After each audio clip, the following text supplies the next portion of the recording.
Good afternoon, and welcome to the Dole Institute of Politics. My name is Emily Depew, and I am a member of the Dole Institute's Student Advisory Board, the official student group of the Institute. The Student Advisory Board is a bipartisan group whose members can access many great opportunities through their involvement. If you are a student and would like to join, please contact us by emailing dolesab@ku.edu. After the presentation, we will have some time for questions.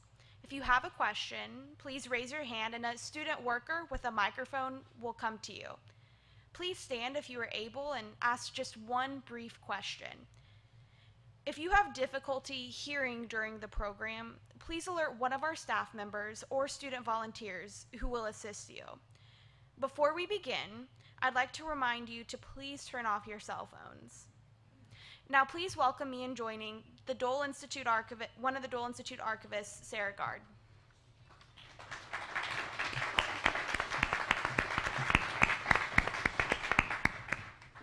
Hi, good afternoon, and welcome to the Dole Institute. In addition to being the archivist here, I'm also the chair of the 2018 Programming Committee for the Association of Centers for the Study of Congress, or ACSC. ACSC is a national organization of more than 40 congressional study and policy centers, government institutions, and academic repositories that promote the study of Congress. Member organizations, which include the Dole Institute, support educators, engage students, and inform the public about the rich history of Congress and advocate the preservation of its documentary history. Each ACSC annual meeting is 3 days of workshops and panel presentations that highlight innovative programming initiatives, pioneering research, and continuing challenges related to the preservation of the personal papers of United States senators and representatives. For the past year, members of ACSC's Programming Committee and Executive Committee, as well as Dole Institute staff, have been hard at work planning the annual meeting. And I want to thank everyone who has played a role in this for making this meeting happen. Because this year's theme is New Frontiers in Engagement, we've opened the keynote session, which is today's program, to the public for the very first time. Now I'm pleased to introduce Dole Institute Assistant Director and Senior Archivist, Audrey Coleman, who will be conducting today's interview. Thank you.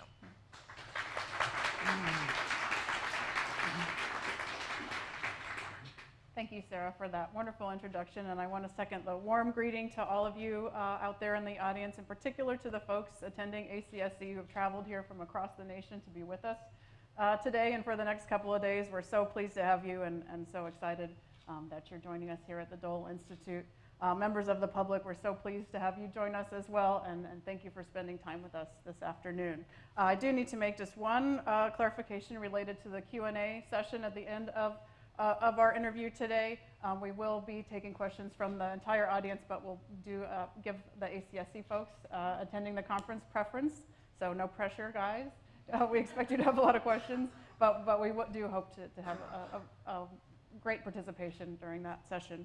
It is my great pleasure to introduce to you today former Kansas Governor John Carlin, who is also the Archivist of the United States from 1995 until 2005.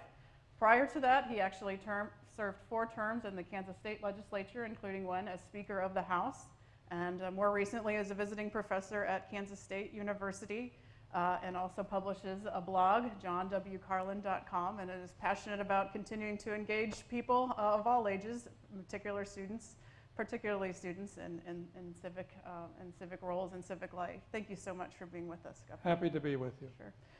So the burning question that we all have, how does a dairy farmer from north central Kansas become Archivist of the United States? Not without a few breaks, to say the least.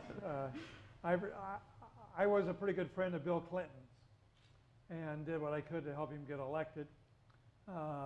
In December of that election year, Mark White, who had been governor of Texas, called me and said that he had a candidate for Archivist of the United States, and he wanted me to support this particular person. And I said, well, I don't know him. I don't know what the Archivist does. But if you insist, I will do it. So I wrote a letter. And time goes by, and in December of 1994, I get a call personal connection, nothing to do with archives, from a friend in Kansas City that said, John, why would you like to be Archivist of the United States? And my response was, what the hell happened to my friend from Texas? I thought he was going to be. Well, anyway, that led to the opportunity. And the real answer is the archival profession was not quite to the level it is today in terms of a professional organization. Historians had dominated. All my predecessors were historians. And the reason it took so long and it got to me was if the president was considering a historian, well, the archivist would raise hell, and vice versa. And so they had struggled going through endless names trying to find somebody, and finally they said, we got to be practical. Who in this country Clinton will appoint and Bob Dole will support? And that's how I got there. So take us back to 1995. It's longer ago than we'd like to admit, I think. But what was the state of the archives, so to speak, at that time? Remind us what the world of information technology was like, and what were some of the challenges you faced?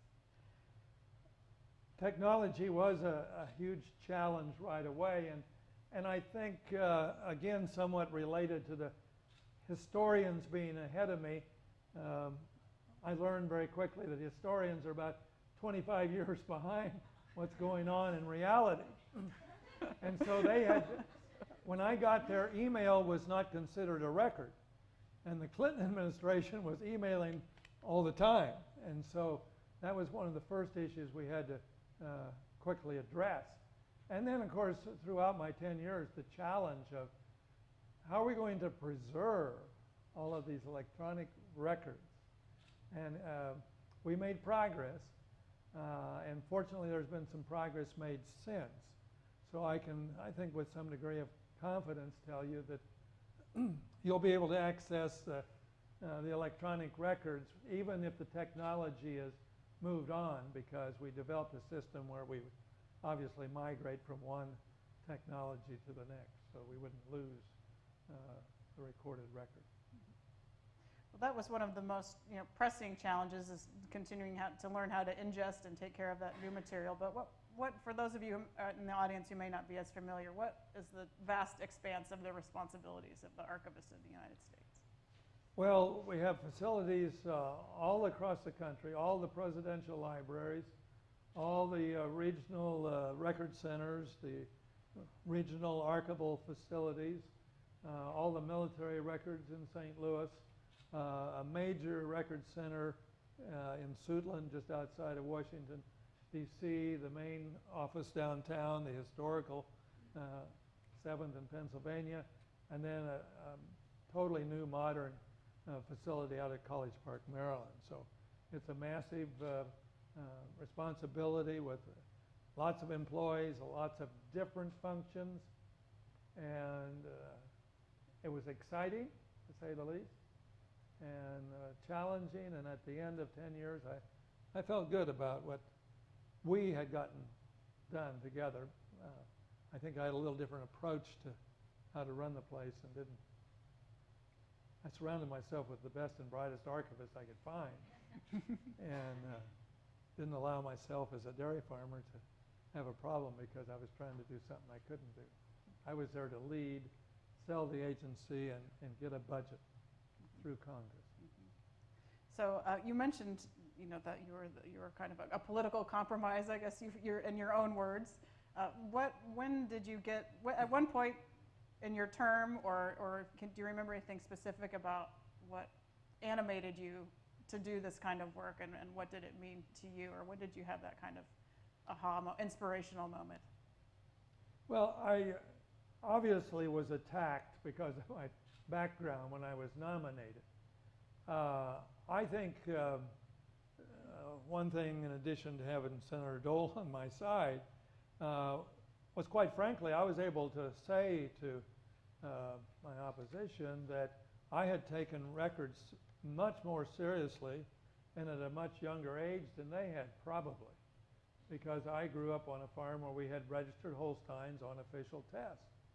And I knew the importance of the authenticity of records, that they would be preserved and used appropriately. I mean, it was just something I grew up with, lived with, understood.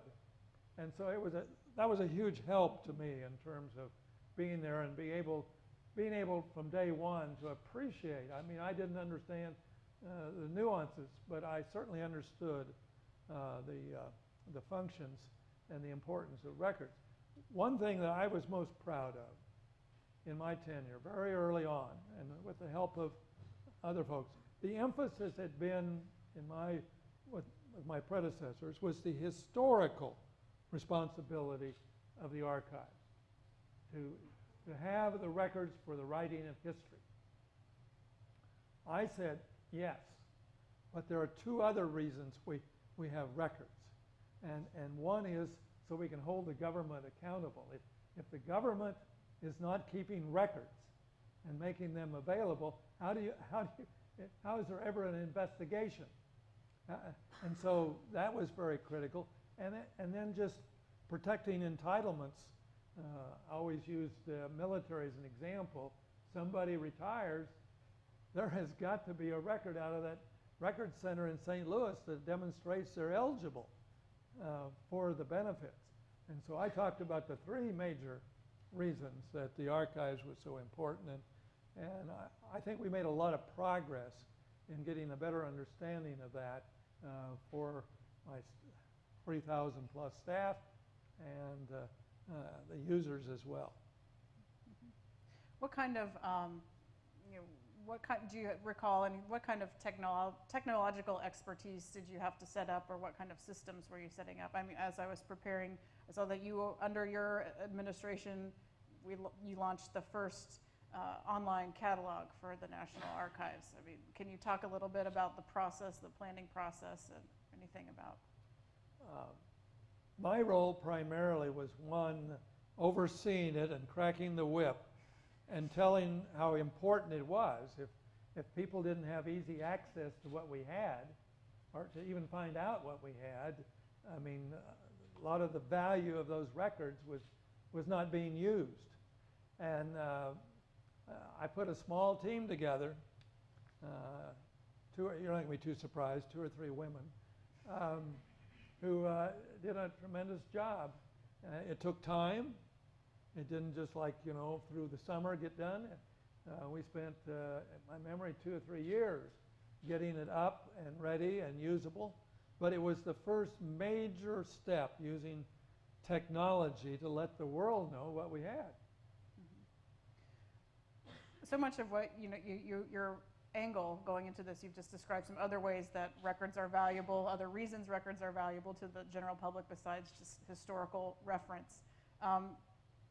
Do you have any sense or any ideas for archivists today about how we can be engaging new audiences with our materials in new or different ways? Or you had to be pretty future-oriented in 1995 to see what was coming when people were printing out their emails and saving them in a folder and calling that records management.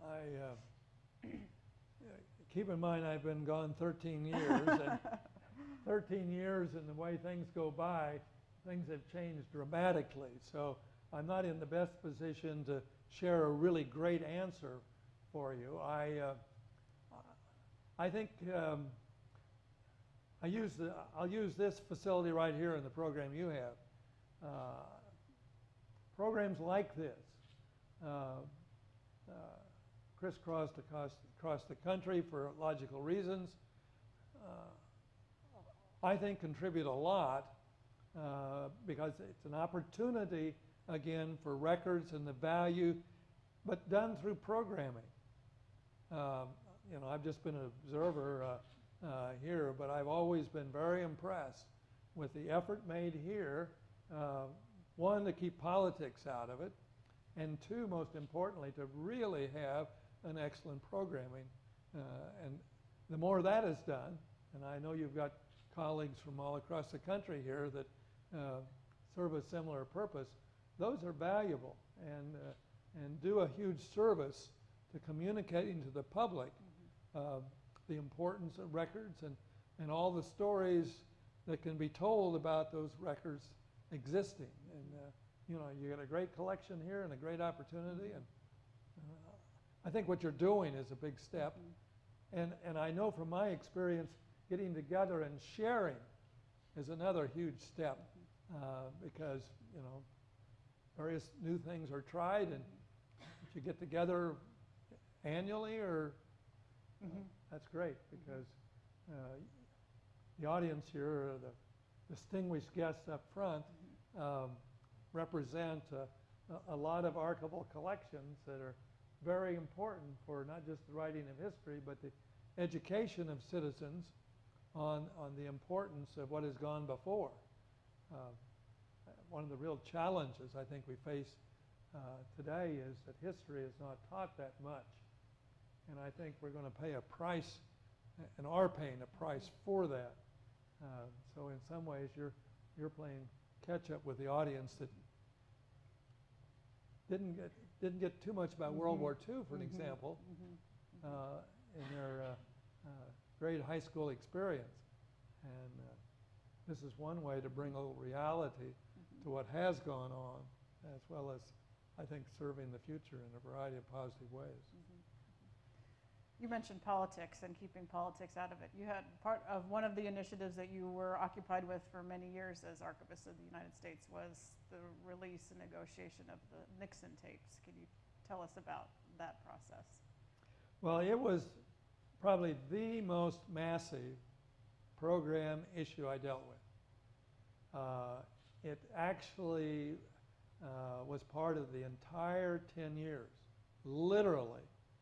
First day, on a Monday, early June 1995, I get a telephone call from Julie Nixon Eisenhower. She wants to see me. Thursday, we get together on my first week, and she just very distinctly laid out, we want to settle. You know, the president was gone.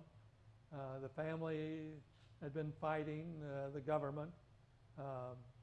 And understandably so in many ways. You got to keep in mind, those had always been personal papers until Watergate and all that followed. So they were in sort of the mood that those were their records. And they would decide where they would be taken care of and so forth. So starting that literally first week, we began the process. Now, what made it, I'd say several things made it very challenging. One, because it had been fought in the courts. I had to deal with the courts. We had a federal judge that sat over and monitored through the entire 10 years, because we were not done processing when I left Washington, D.C. It's since been completed, but it was a long, involved process because, one, the judge, as I said, two, the family. There were personal papers, political papers. It wasn't just papers that we had legitimate access to for the benefit of the public and history and so forth. And so, well, complicating it even more in many ways was, and I understand this, my family would say I'm as tight as anybody. They bought awfully cheap tape for the machine. I mean, seriously. And it was a noise-activated machine. So the cleaning lady at night got her credits. And then in a typical conversation, and I'd use Henry Kissinger as an example, where it could be serious current issues going on. There could be classified records material that were being created with that conversation. There were obviously political things that could come in the same conversation, because the president, we learned, bounced around. In a 5-minute conversation, he could cover the waterfront in terms of what he would want to share and be updated on with somebody he was very close to. And then you had the personal.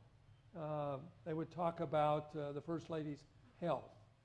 And that obviously was to go back to the family. But it's on this old tape, difficult to hear, easy to fragment and do damage to. And so I got to know Carl Weisenbach really well. He ran that project for me for 10 years, and I just came out to run the Eisenhower Library for many years after that. But they had to go through it carefully, and then before it could be blessed, the family and their representatives had to agree with what we had done. And so it was just an unbelievable experience. Just went on and on.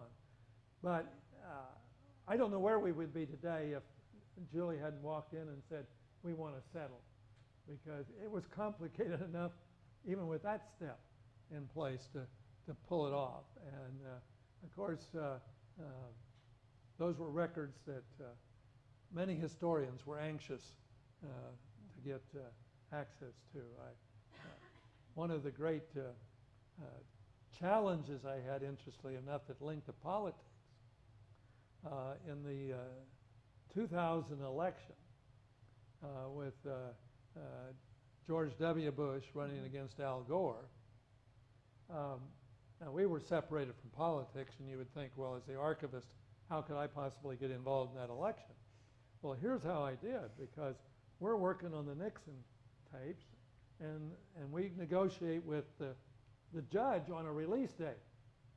We're supposed to have a certain amount done and be ready.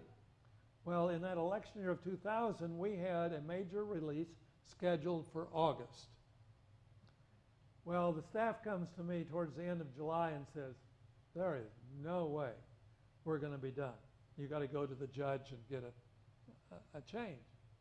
Well, I was to push it as far as I could, but the furthest I could push it was October. Well, people following this had a pretty good idea where we were. And George W.'s dad, George H.W. Bush, was ambassador to China for Nixon. And they were very nervous because they knew following that there were conversations between Bush Sr. and the president in the Oval Office on those tapes. And they put a tremendous amount of pressure on me to make a further delay. And I gave it a lot of thought. Actually, the person who came to me was a vice president of AT&T, who I was able to get on my foundation for the National Archives. And so it was a personal relationship, and he was being real direct and say, yeah, John, you can't do this. And in the end, I went through with it. But I did so feeling comfortable that the worst thing politically I would do for the Bush campaign would be to move it and try to explain why I did it. And I said, then the Gore people would have the advantage of floating all sorts of rumors. It must be about this or that could be potentially damaging to George W. Bush. And I had a federal judge to keep happy, and I felt in the end, doing it, I was making the best political decision as well. Fascinating. So we're talking about this shift from the presidential papers being personal property and then to public property after 1978. Those of us in the audience are working with the papers of Congress and the working papers and personal papers of members of Congress, which are still personal property. Given the value, arguably, of the congressional career and the influence that a person in the House or Senate might have that could match or exceed the president, do you think that there's a reason for us that congressional working papers should be kept legally by the government? I mean, right now it's just all on our own agency and our own advocacy. Well, one, I would strongly urge you to push that. But secondly, I wouldn't bet too much money on success. It's not going to happen until Congress decides they like your idea And from my 10 years of experience, I can almost guarantee you, they don't like the idea. I think the most serious flaw in this system is, in terms of what you bring up, are the committee records. I mean, you know, I can maybe understand some of the personal and reasons they kind of want to keep them for themselves, but the committees are making important decisions, holding critical hearings that, from my point of view and my experience, should be a part of the public record. And whether they all go to the archives or wherever for preservation and access, they should be. I think, correct me if I'm wrong, I think that might be the one exception that the committee records are actually Are they? kept in the Well, I legislative apologize for archives. making that No, mistake that's right. then. I didn't But that's think- good, then we're covering some You- bases that you think should be covered. Very definitely, very definitely. They are very happy, Congress, very happy to tell us, those of us involved with the access, preservation, et cetera, what to do. But they don't want any pushback on taking those same lessons and values for their records. What would you have said as a member of the Kansas State Legislature or as governor of the state of Kansas, you know, a public servant and somebody, I mean, obviously you were approached as governor, you knew there was a formal records retention program for your office, but, you know, if somebody had approached you and said, hey, we really want you to keep this stuff around, I mean, would there have been any awareness at all about the historical value or the implications of keeping the working papers that you were creating? To be honest, at the time? at that time, I was not in any way focused or thinking about it until towards the end, and then I was faced with the, you know, where are they going to go? I chose to send my papers to the State Historical Society.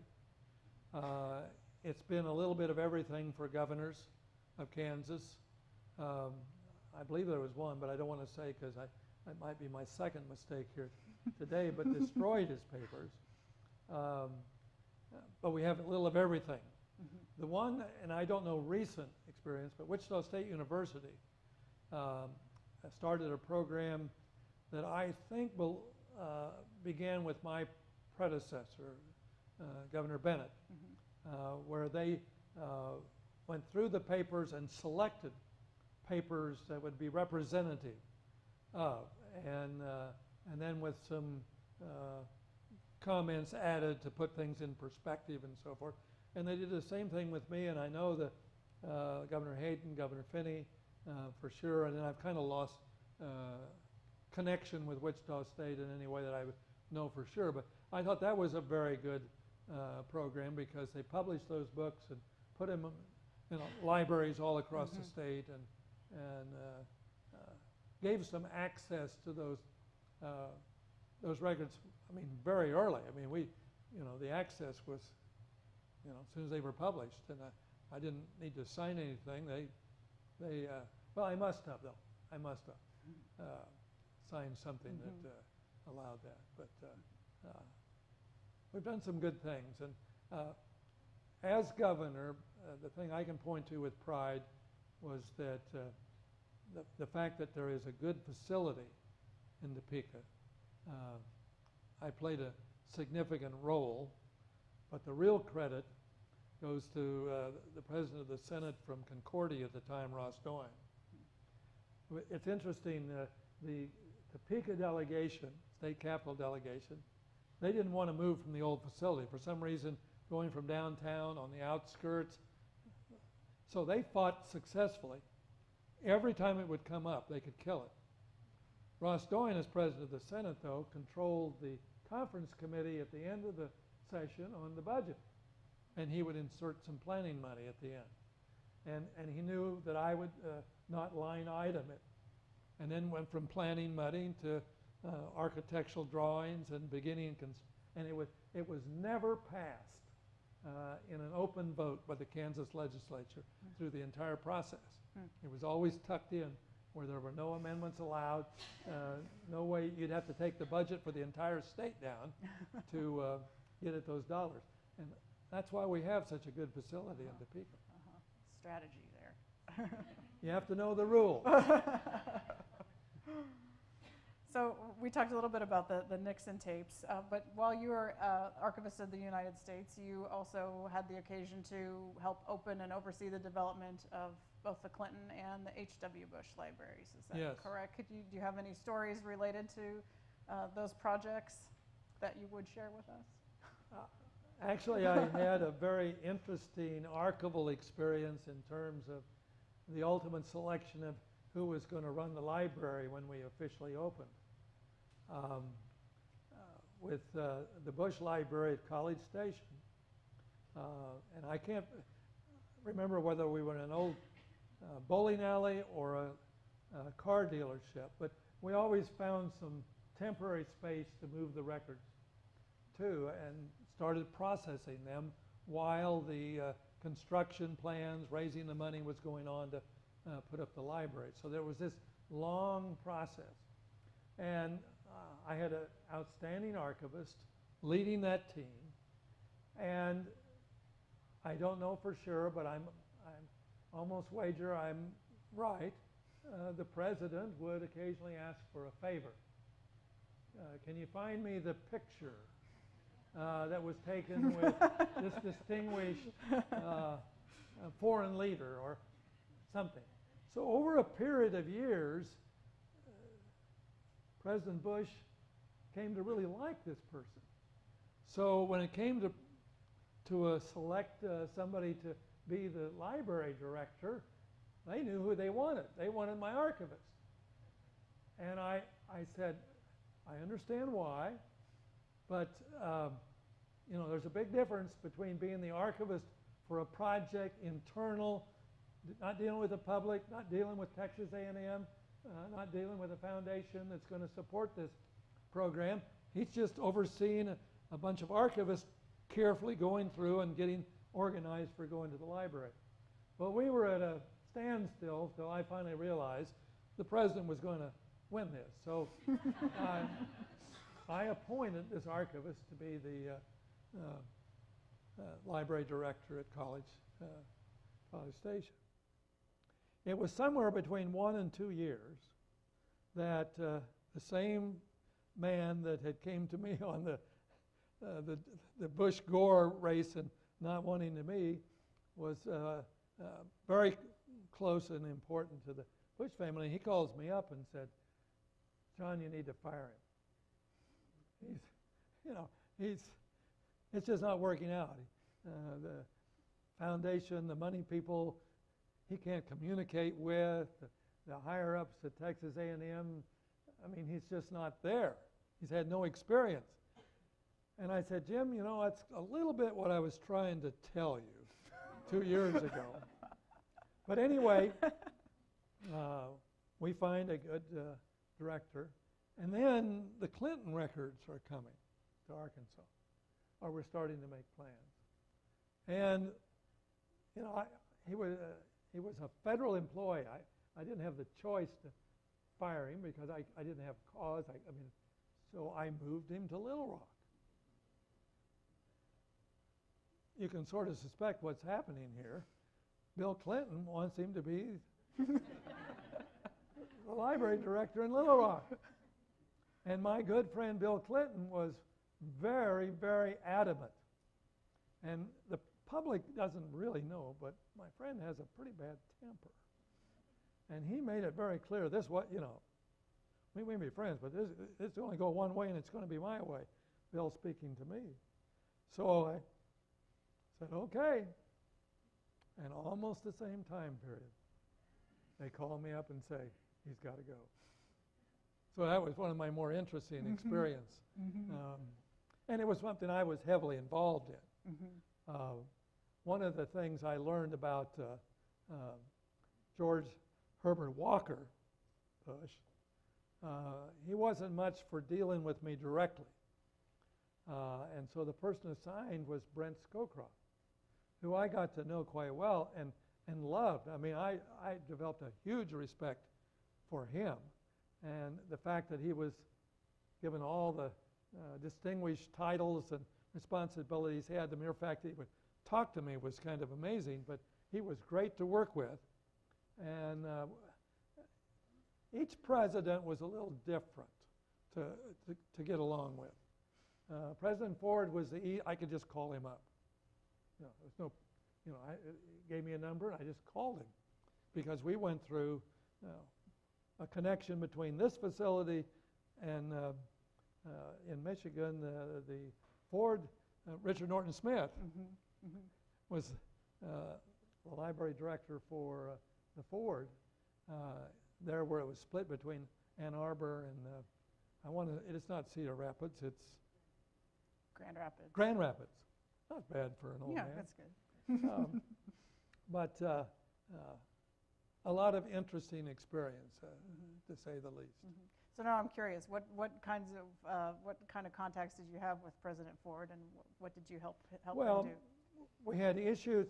The big issue was operating two facilities and making that work, and the changing directors, But with him, I called up and talked to him. For Herbert Walker, I went through Brent Scowcroft, and there was a mixture with Clinton and some of the others. But he was the only president where I had a number to call. And probably if you were given a quiz, and you'd have 10 presidents listed, and you would be asked the question, which one would be, I think a lot of us would have picked Ford. I mean, he was one of us. He came out of the House of Representatives, and that was my background house, so I'm, take it for what it's worth here. But those of us who served in the House were a little more comfortable with the common people. We had to run every 2 years, and so it was a little bit different ball game, and that was, of course, Ford's background, the House. But he was, I admired him. And probably the other president I admired, because I had personal connections early on, was Jimmy Carter. I admired him, but he was difficult to work with as a president because it was the Carter Center. He really didn't give a hoot about having a library and people coming through and looking at pictures and so forth. He literally, since leaving office many years ago, has been a world citizen doing good. So the challenge there was getting anything done, getting him to really allow the center to be supportive of the presidential library, because in most cases the president is the principal fundraiser. Well, Carter was off doing good. He wasn't going to spend a lot of time raising money for something that looked like it was going to be for his interests. So that's a great segue. I mean, I'm going to ask you to try to look into the future again. I mean, the Obama Center, as it's conceived, they're not going to have, as I understand it, have collections on site to the extent that there are physical materials, but so much of that record is electronic. So what does that do to a presidential library, a presidential center for the future, to not have a component like that? Well, what is interesting about that is that in my tenure, that's what I wanted. Privately, I started the discussion of that because we were starting to move in that area.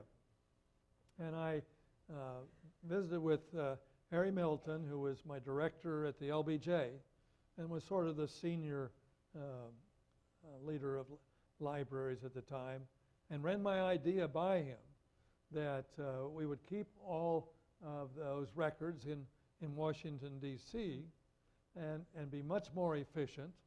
And obviously the libraries would have probably the best access to them. And he agreed 100% with me. But he said, John, don't bring it up. They'll just kill you. He said, I'll be the only library director that'll give you one positive comment, and you're wasting your time. So I'm very excited at what Obama has done, because I think it has to be the plan for the future in terms of being efficient and having a universal system to serve all is more likely to be the most sophisticated, the most likely to be funded and kept current, rather than each library on their own trying to develop their system of providing electronic access. When visitors go to the National Archives in DC today, they are welcomed into an experience, a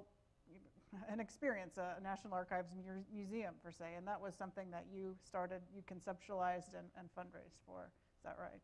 That is correct, and I owe that. Well, you know, sometimes you're just lucky. I was reading an article from the New York Times one day, and I'd probably been on the job a couple of years, I guess, and it was written by a writer that writes frequently for the New York Times who had visited the Rotunda, where we have the Charters of Freedom. And basically she said, you know, I left, and it kind of felt like a religious experience, but that's all I got. And that got me to thinking about, you know, we put thousands of people through that Rotunda. And if that's all it is, and I'm not taking a shot at religion in any way, shape, or form, but we're missing something here. When they come to the archives, they should learn about the importance of records and why in every way they're important, and not just the writing of history books. And so I started the process, and I had to upgrade the foundation because the existing foundation had been very modest, raising little or no money. The people on the board kind of enjoyed coming to meetings 4 times a year. So I had the challenge of turning over the board and get me a chair who bought into my, and the person that some of you will recognize, Charles Guggenheim, of, what do I want to say, the movies, but what do they call them? Documentary movies. Did some very famous, won an Oscar or 2. But he totally agreed with me, and I started to have some connection there. And then probably what really made it happen was Hillary Clinton. I was never going to get an audience with the president long enough to make my case. But Hillary gave me the time, and I spent a good hour or more with her. And she bought into it, literally. And because we had an old building. I could raise all the private money in the world, but it was a federal building. And it needed to, you know, plumbing, electrical, the whole schmeal. And she walked down to meet with Franklin Raines, who was head of OMB at the time, and said, Bill and I want you to put $400 million in the archival budget. And I mean, that was huge, to say the least. I needed those government dollars because I was going to raise private money for everything else. But like I said, I couldn't do the upfront cost. Now, it did cause me a real problem with Franklin Raines because he was really ticked off. The person that runs OMB kind of feels like they're the king on the hill. You got to suck up. In fact, it was so bad when I got there in general on the archival archives budget. We got the word back from OMB, and they'd slashed here, there, and everywhere. And I said, okay, help me understand, what's the process now? And the response from my staff was, no, we don't appeal. We're a small agency, and if they don't like us, they can really do serious damage. And I said, that's not how the system works. Do you think any other agency just takes OMB is slashing you back as far as they can? And then, so I trained them on how we could get more money, and then I worked members of Congress who were on the right committees so that Hillary's recommendation was supported, and we retooled. And I'm very proud. They've made improvements since I left in the last 13 years. It is still better. Mm-hmm. But I think if you haven't been to the archives in the last 15 years, 16 years, you ought to go back, because we really communicate to the people who go through there the value of records across the board, how records impact them, how there are federal records that can link to their genealogy and to family members who served in the military, et cetera, et cetera. And it has been a roaring success. I had a friend at K-State who was going to be back there for a conference and wanted to go, and was told on the return that it was a great idea, but the line was a little too long, and fortunately for this person, she had a second chance, and she went real early in the morning to get in line in a good position. But I think you would like it, and it does a good job of laying out why records are important and why citizens should not just understand that, be aware of opportunities to use and get access to those records for a variety of reasons. It's such an important tool of advocacy that we are able to take advantage of. Right. I have a whole nother page of questions, but I need to turn it over to the audience. Folks, you're on. What questions do you have for Governor Carlin? And keep in mind, I'm kind of advanced in age, and been out of office for a long time, and I've already made one major mistake.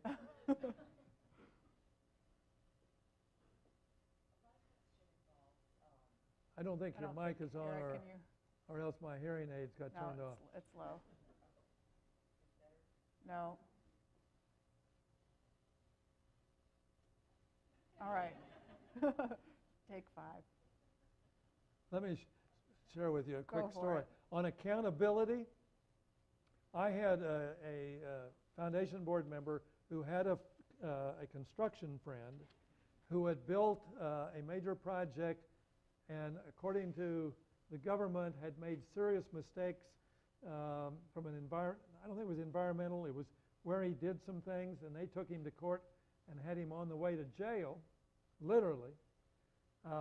And finally, his lawyers and researchers found records in the Corps of Engineers that proved that it was the Corps' problem, not his.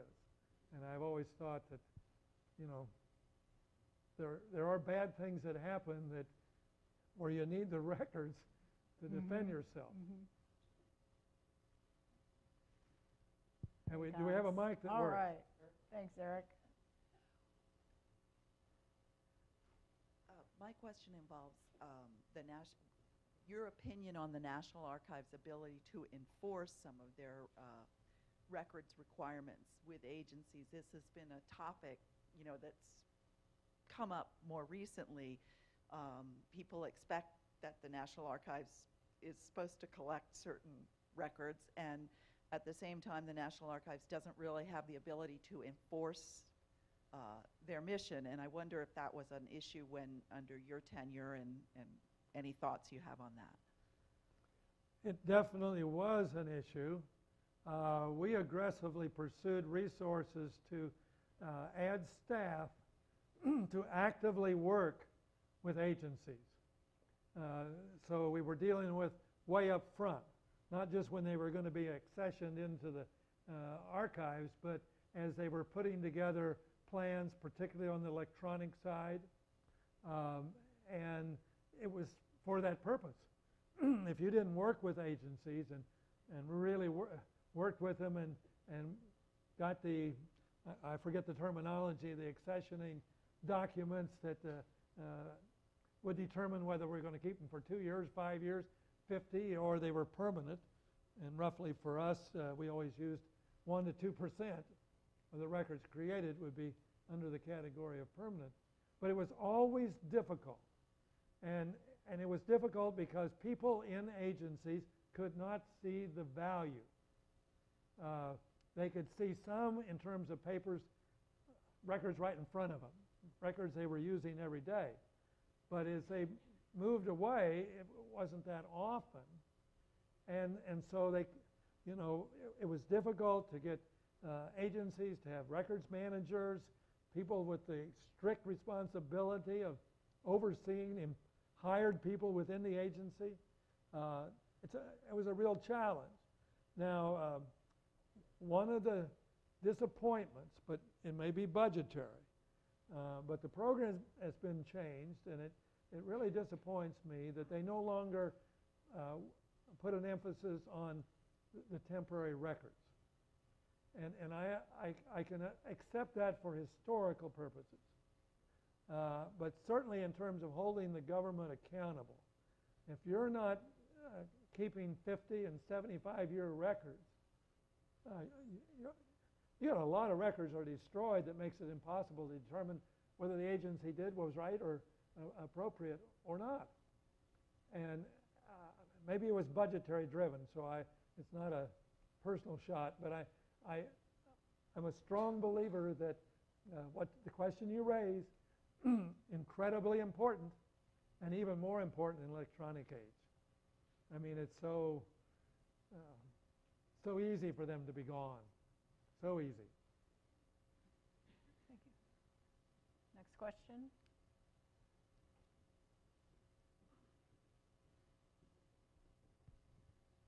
Hi. Just kind of thinking about we hear a lot today about this notion of an episodic career, and you certainly seem to have kind of a career filled with episodes. I'm wondering if you could talk a little bit about making the transition from the private sector to state-level politics and then into running a federal agency, and what are kind of the commonalities and what are the big differences, and how did you kind of bridge those gaps? Well, I certainly have had major transitions in my life. Just the process of getting up at 5 in the morning to milk cows, I can connect it a little bit with state because I pushed the building of a new dairy facility at K-State and got the legislature to buy it. I guess I would say this, and it was very easy for me to say this and implement it. I always knew I wasn't the smartest person in the room. I was always comfortable with putting the best possible team I could find. And I think it made those transitions much easier. I was never coming in and trying to pretend I could call the shots. I could make decisions once. I had no trouble making decisions, but it was after some really smart people laid it out, sharing the pluses and minuses. I mean, when I look back on my 8 years as being governor, if you look at a lot of major changes, we were able to get a lot done. Now, one of the things I share frequently is it was a totally different political environment. I mean, night and day. I'm a Democrat. I actually talked to Republicans. I actually worked with them. When I was governor, I needed their votes more than the Democrats because they were in a strong majority. But we got things done because we believed in the end it was what was best for the state that needed to get done. We didn't stop something just because the other side proposed it. But I think what I said in terms of always being comfortable, never worrying about there were some really extremely, that I was listening primarily rather than talking, I think probably allowed me to make those transitions. Of course, going to the governorship from the legislature, that wasn't as dramatic in some respects. But I think the point I've made still holds up. And it's one that I would advise even to really smart people. I mean, seriously, I think you need, I teach systems thinking. And one of the things I tell my students is that if you just believe in diversity and having a variety of people around the table will automatically take you to a more systems look at what it is you're trying to solve. So you don't have to, remember all the nice names. I used Peter Senge books, and I mean, it was over my head at least 2/3 of the time. But I understood it and could explain it. And again, some of those practical things can make a real difference going forward. And who you surround yourself is important, very important.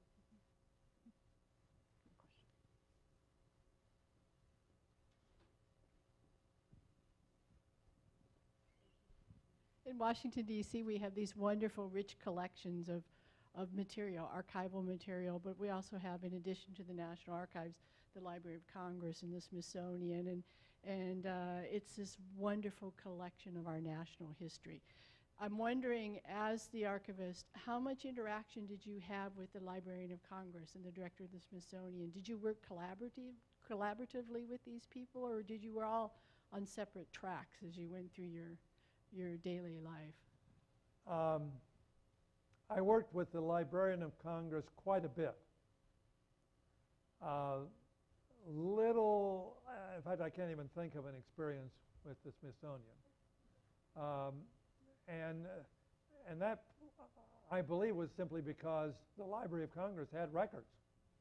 You know, a lot of members of Congress have given their records to the library.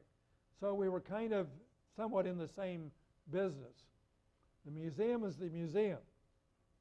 And so I was a little offended when they switched the name of my project from the National Archives Experience to the National Archives Museum, because I do not consider the archives a museum. But I did a lot. Billington was the Librarian of Congress the entire 10 years.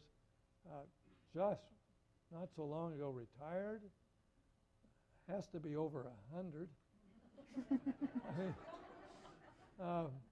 But we worked. One thing that stood out that we worked together on is because when the Visitor Center was built for Congress coming in on the east side, you would go down and it's quite a facility. We worked with them on, because they wanted famous historical records that were accessible now. And so we played a major role in helping them with the record component of what they wanted for the visitors to the Capitol.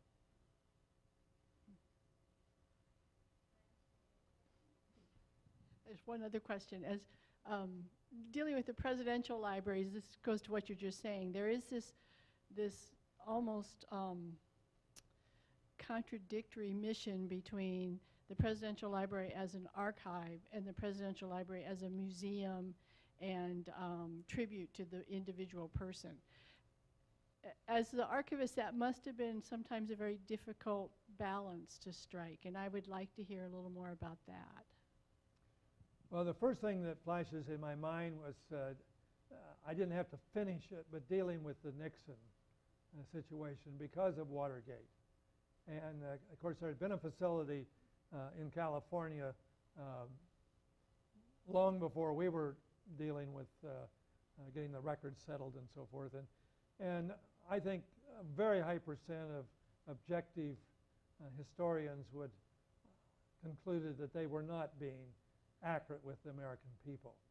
And so I don't think we've had anything like that as far as I know. But it is a challenge because, and it's human. Why wouldn't want any foundation for a president that's been so close to this president and so forth want to do anything other than make it as positive as possible? And it is a little bit of a challenge, but I'd say aside from Nixon, it has not been a major problem.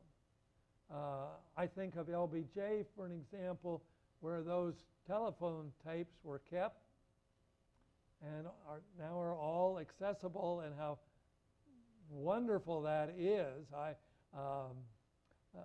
The one conversation I always remember was LBJ talking to Eisenhower and getting advice, sharing. I mean, kind of like I said earlier about we used to talk to each other, and having those kind of records. And then, of course, Nixon kind of destroyed it for everybody because you couldn't tape and kind of see how it worked out. It would be known, and so that's one part of history we're not going to have, as far as I know.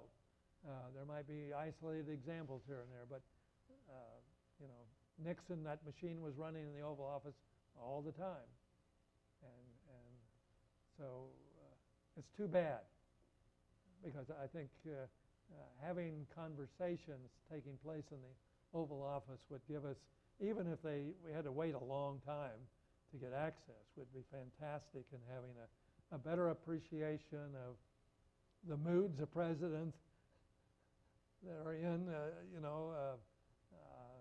conflicts. We basically have to go on what the press jumps to a conclusion based on people walking out outside in the rain or whatever, popping them questions, trying to figure out what really went on. And any other questions? Yeah. We're going to run out of time if you don't we've ask. got time for one more question, if anybody wants to venture.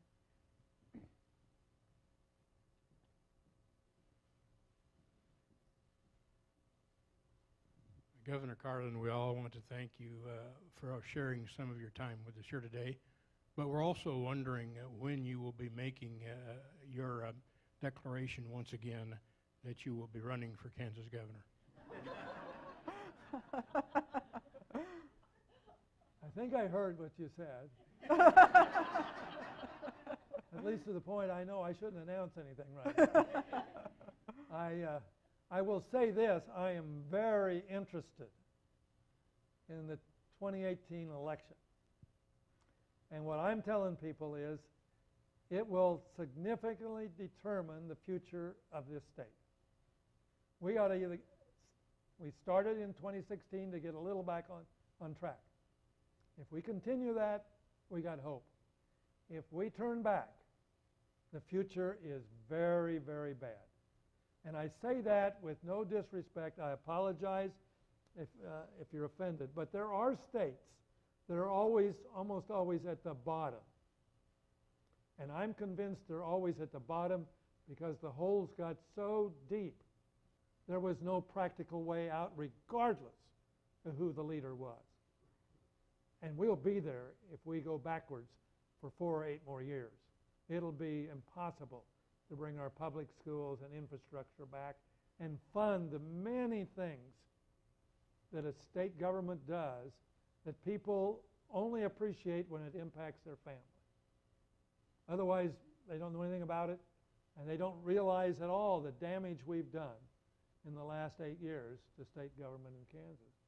And so that's a message I can give. It's a little bit partisan, I guess, but not totally, because I'm working with a lot of moderate Republicans to do what's right. Well, thank you, and thank Governor. you very much. I've thoroughly enjoyed. Thank you so much, Governor. Thank you all for being with us.